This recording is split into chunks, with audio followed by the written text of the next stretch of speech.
Hello everyone and welcome to our next vlog at Kimmel Bay Church. Today we're going to be looking at Romans chapter 8 verses 18 to 30 and we're going to try and tackle two very difficult questions. The first one is, why does God allow bad things to happen? And the second one is, does God choose those who become Christians, or is it completely our choice? To start off with, two verses in our passage. Verse 18 says, I consider that our present sufferings are nothing compared with the glory that will be revealed. And the second one, verse 22, says, we know that the whole creation has been groaning. So clearly it's all about difficulties that come along. Yet when they do come along, verse 26 says, yet the Spirit helps us in our weaknesses. Of course, the big danger is when these difficulties do come along, we mustn't get bitter and say to God, why did you let this happen? One of the difficulties that came along in my life and my wife's life was when her two young brothers were killed about 40 years ago now. Very, very difficult from a Christian family, yet what an awful tragedy that happens. And we've struggled with that over many, many years. So we need to ask the question, why does God let it happen? Well, 4 points. The first point is that we live in a very fallen world, don't we? Mankind has chosen the wrong path, a path that says we want to go our way and we'll take the consequences. As a result, we left the perfect place, the Garden of Eden, and went into a world where there's disease, war, natural disasters, and ultimately death. The second point is that God has more of an eternal perspective on things. He sees the big picture. A key verse here is Romans 11:33, and it says, how great are God's riches, how deep is his wisdom and knowledge. Who can explain his decisions? Who can understand his ways? For all things were created by him, all things exist for him and through him. So God is eternal, but we live very much a linear life, don't we? We're born, we live, and we die.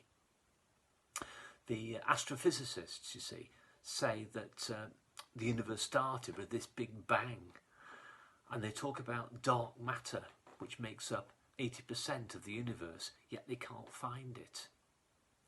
God stands outside time and stands outside our existence in many, many ways.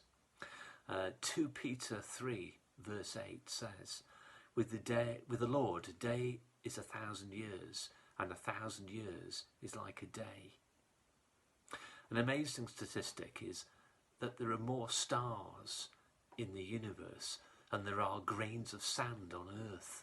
What an incredible thought that is. Now, the third point is that God can turn all situations round for good. It says that in verse 28, doesn't it? It says, we know that in all things God works for the good of those who love him. A great example is Joseph in Genesis. He was a man of real ups and downs, facing all sorts of crises. He was his father's favourite, but he was sold by his brothers as a slave into Egypt. He became the man in charge of the household of Potiphar, one of the top officials there. But then, accused of wrongdoing by Potiphar's wife, he was thrown into prison. And then he interpreted the dreams of Pharaoh's wine servant, who was released, but who promptly forgot about Joseph and left him in prison. But then finally he was released, put in charge of all the granaries of Egypt, saving them from a terrible famine, and then ultimately saving his own family. So I bet there must have been many occasions in his life when he said to God, why did you let this happen? Of course, it's very clear that difficulties arose in Jesus' life too. The greatest challenge, of course, was when he died on the cross. And God didn't intervene to save not even his own son. It was necessary for Jesus to die so that millions of people around the world could be forgiven. We don't always see the reasons why difficulties come along, but we must trust that God does. The fourth point is that God can use those difficulties to mould us more into the image of Jesus. James 1 verse 2 says, "Consider it pure joy when you face trials of many kinds, because you know that the testing of your faith produces perseverance. Let perseverance finish its work, so that you may be mature and complete, not lacking anything." The point is that when difficulties come along, of course, God is there to help us through them. Isaiah 41:13 says, "I am the Lord, your God, who takes hold of your right hand. Do not fear, I will help you."